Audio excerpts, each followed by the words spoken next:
Back in the 1960s and early 70s and maybe even into the 1950s, there were a lot of flooding issues that came to be. Many years of wet harvest seasons, continual flooding. And so leaders in the Red River Valley got together and said, hey, we need to do something about all this flooding.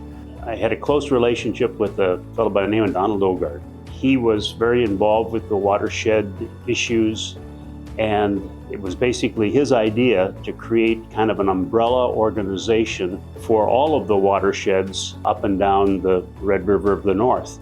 And so in 1976, we passed legislation creating this umbrella organization, and it helped coordinate the efforts.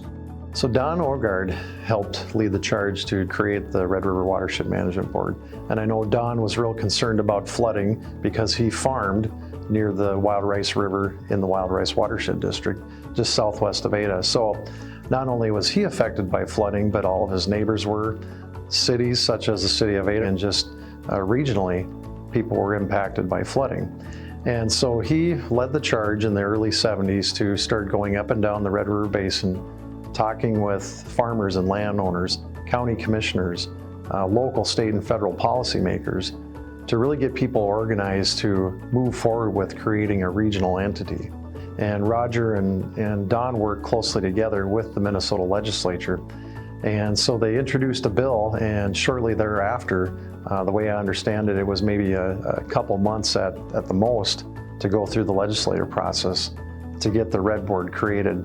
And we use that taxing authority to redistribute funds back to our member watershed districts for large-scale water storage projects, flood control projects, farmstead ring dikes, city flood protection efforts, and water quality. They had this dream, and this dream was watersheds coming together, pooling their money, and doing what was best for our watershed, for the Red River of the North. They had a pride in where they lived, and they wanted to work together because they knew it was going to be so expensive that one watershed couldn't do it by itself. And so they formed this Red Board, and they had the audacity, they had the fortitude to go forward and to push it through the legislation.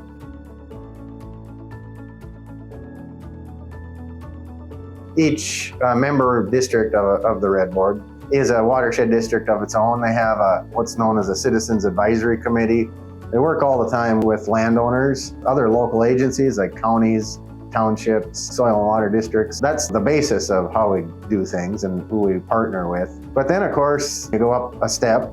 There's many agencies on the regional level. There's a lot of different bridges you got to work with there. They bring a lot of funding to the table to help their member districts build projects. In doing all of these projects and building all of this flood storage, that is one of the main goals. Reduce the peak floods on the Red River by 20%. Accomplishments of the Red River Watershed Management Board would include about 60 flood damage reduction projects since 1976, about 300 farmstead ring dikes since about the mid-1990s, and then various city projects that we've helped fund with different partners. And since the early 70s, the board has also helped fund many hydrologic or hydraulic studies and investigations. So we've done that with a lot of local, state, and federal partners, and we'll continue to do so.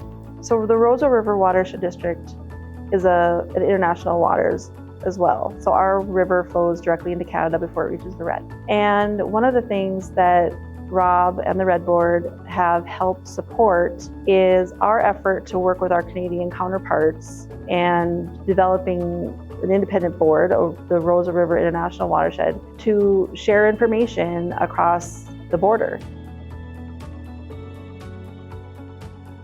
The people drive this. We're looking to build impoundments or something for that 20% reduction. These projects, if we're going to spend $5 million on a project, it's got to have a local value. For the guys that are giving up the land and it's in their backyard and they got to look at that dike outside their window, we stretch those programs. We'll build some inlet ditches, help that upstream landowners get rid of their water, get it into the impoundment where it belongs.